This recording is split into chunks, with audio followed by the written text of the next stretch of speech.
Hi everyone, this is Terry. Today we're going to talk about stacking stitches using the circular attachment tool. Now, one of the things I want to mention to you is I bought this tool about 3 years ago.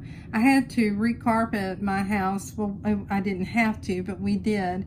And when we did that, we packed up everything, and this box got lost in a package or a box that did not have sewing room marked on it. So I just found it.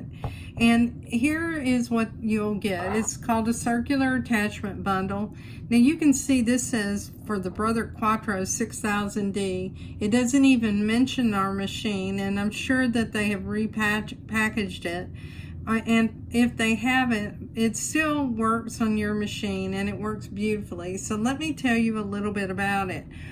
It comes with 2 feet. One of those is a cording foot, and let me move that so you can see it, and I'll zoom in a little bit.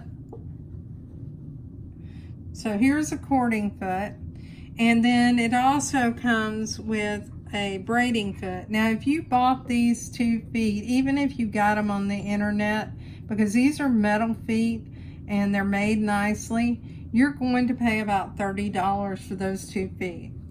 So you figure it that if you buy this for, say, I think I paid about $110, and I've seen it for $100 and sometimes less, you have $30 worth of feet right there. Then on top of that, what you're getting is an attachment for your machine that I have on the machine, and this is the foot. Now let me move the camera a little bit. I want you to see everything. So there's a push pin, and that attaches right here. You hear it click, and you can move this from 30, which is the inside radius of your circle, all the way out to 130, and it's marked so that you can stop 5 millimeters and 5 millimeter stops. So that works very well. To remove the push pin, let me just move it back a little. You depress this button right here. So you depress that and you remove it. And then it goes back in and you'll hear it snap. Now you will probably want to put something on the end of that pin. There is a little piece of plastic that I need to locate that protects it. And everything fits nicely in this box, along with a manual that comes with it. And the manual is very instructive. And that was instructive in case you didn't catch it. So here's the manual, and I'm going to zoom back out so you can see more of it. And it's in several languages. In fact, that's Deutsch. But here's the English. So one of the tools that it shows you is using this protractor here. It's a circular protractor, and I have it upside down. And if you stitched out one stitch, what you're going to do is measure from the center pin of that stitch, and I'll show you on the fabric, the number of degrees. Let's say it was from 0 to 10 degrees in length. Well, that means that 10 degrees will go into 360 degrees 36 times. So that's how you decide how many of those decorative stitches you can put in the radius. Now, this is the first time I've used this, so some of this doesn't look so hot, but I'm going to show it to you because I want to explain what I did wrong and what I did right. The first circle that I stitch, this is just one of the utility stitches, and I overstitched it a little. It doesn't look bad. This is the first time I tried to use a satin stitch to go around, and because my fabric is so large, I don't have my table. I do have the table that fits on this machine. I don't have it attached, but I don't know if you can tell, but we're at a severe angle, and it's because I'm filming with my iPhone. So it makes it somewhat awkward to do something like this. You really want to do it on a flat table. What you would do is you would measure the beginning and end of that decorative stitch, and then you would take your protractor again, and I'll put this down and on the center, and you would take it to the 0 degree mark, right here. Let me move that in so you can see. And then you go to the end and you come up and see how many degrees wide it is. You'll divide that length into that 360 like I mentioned a minute ago. So the first round looks pretty bad. The second round is actually not too bad. You can see I have 2 stitches here where it didn't meet, and that's because my fabric is really too wide for this surface, and these 2 stitches I can pull out and nobody is going to know that it was off slightly. The third time I was almost spot on, maybe 1 or 2 stitches. This is just a utility stitch and it was almost perfect as well. So let's go through and we'll sew a stitch. And I want it to be something fast because of the length of time that you have to watch it going around in a circle. And if I haven't said so, you want to interface your fabric. I use Shape Flex. You can see that it gives you some body. I also have a piece of tearaway stabilizer. You want to do that because if you take this on and off, you'll end up with this hole being dug out. Now, if you were doing something like a flower, you could put a real pretty button over this. It would be cute. You could sew a piece of applique in the center of this and nobody would be the wiser. All right, I'll stick that through. Now what I'm going to do is make sure that I have it protruding in the back.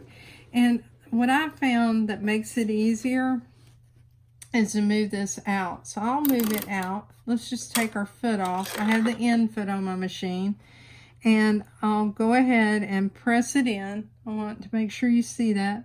So I'm pressing it in and you'll hear it snap. Did you hear that snap into place? Now I'm going to move this for this next round to, we'll actually leave it where it is. I think that will give us some distance and we'll be able to tell in a moment. You see where the foot is? That's actually out pretty far. So I'm going to move it back a little bit. You heard those clicks. And that gives me some distance. We'll move it one more click. So I'm at 100. So I like that.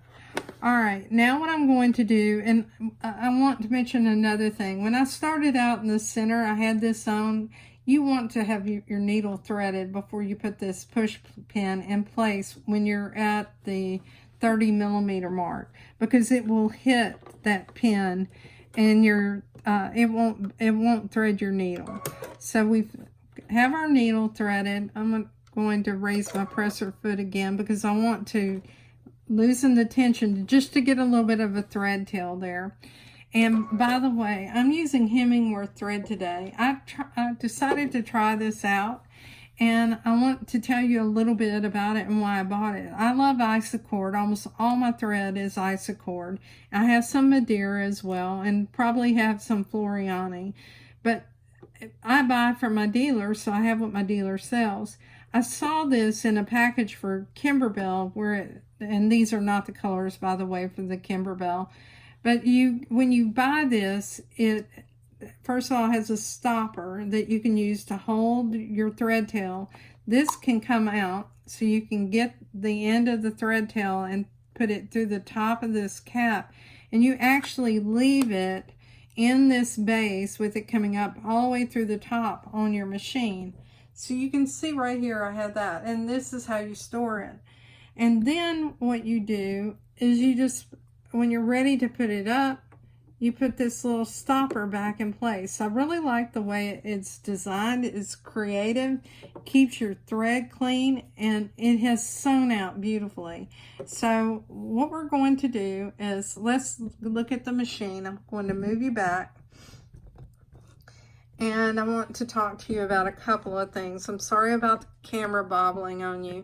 And by the way, if there's anybody that watches my videos that can offer suggestions about using more than one camera, and particularly being able to switch without a huge investment, please PM me, because I've been searching for different ways to do that, including some free downloadable broadcasting software to get you better shots. And I do have a really nice digital camera that's my husband's that I can use in conjunction with my iPhone, which I'm using right now. All right, so when you go into any stitch, and we want to select one where it doesn't take too long to stitch it out so you can see it. And we'll select this particular stitch. Now this is one that you would probably want to go to edit, and you would want to measure what the distance is on this stitch. Now it tells you it's 1.6 millimeters, and I'll tell you that's not what you can use. So what I would do is I would plan out my stitches on a sample of fabric, and like I said, I'm using muslin, and I would measure it. Now some of you have probably used this a lot, so please comment on YouTube if you belong to Just Stitching with a Brother Luminaire, comment. But let's just start sewing, and I'm going to turn the camera around. I'm going to go ahead and put this on a continuous stitch. So let me move the camera back so you can see. We'll zoom in, and that way you get a good view. Now, one of the things, if you have the table supporting it, you're not going to have this drag or the weight. So I'm going to take my hand behind here, and I'm going to let it help with this. And I'm speeding along on this because of the video. One thing you don't want to do is force it. So all I'm trying to do is to guide my fabric so that it's staying straight, going through this process. And you can, if you are noticing anything under the camera, you can see that all I'm doing is taking my hands and gently moving this along. I'm trying to keep it like a little bit flat from the center to here. And we'll see how well this stitch joins. And like I said, this is all practice for me. But here's what I'm thinking about doing with this. This would be gorgeous, taking pieces of fabric as an applique on a quilt. You could take like black and use different color threads for all of your stitches, and then applique that circle on top of a piece of fabric for a quilt. Wouldn't that be pretty? So, or you could just take, it would be somewhat challenging if you had a huge piece of fabric like a quilt top to do this. So you probably want to do this in squares. So you could square it up also and sew those squares together. Now I'm using just embroidery thread for my bobbin thread. So I have a 40 weight thread on the top, and I'm using the bobbin thread that is your embroidery thread for your machine. And hopefully we get to the end in just a moment and we can wrap up this video, because I'm interested in seeing how it's going to join. As I approach the end, and like I said, normally on some of these stitches you're going to have to measure them, and I honestly don't know which ones they would be. Now I'm going to slow down here, and I'll take this and put this back on a singular stitch, because what I want to try to do is to have it line up. All right, let's go another stitch. And it will stop, and now I'm going to secure it with a securing stitch. Let's cut the thread and let's see how good it looks. All right, so I need to remove the push pin. So I'll push in the button underneath. And guys, that's very close. Look at that. Can you see here? So here is where that joined, and that's pretty darn good, as they say. So I hope this has given you some ideas about what you can do and about this circular attachment. Go to your dealer today to see if they have it, and tell them that Terry sent you. And by the way, my name's Terry Maffitt, and I appreciate your time today. Join us with the Facebook group, Just Stitching with a Brother Luminaire. Thanks everyone, and have a great day.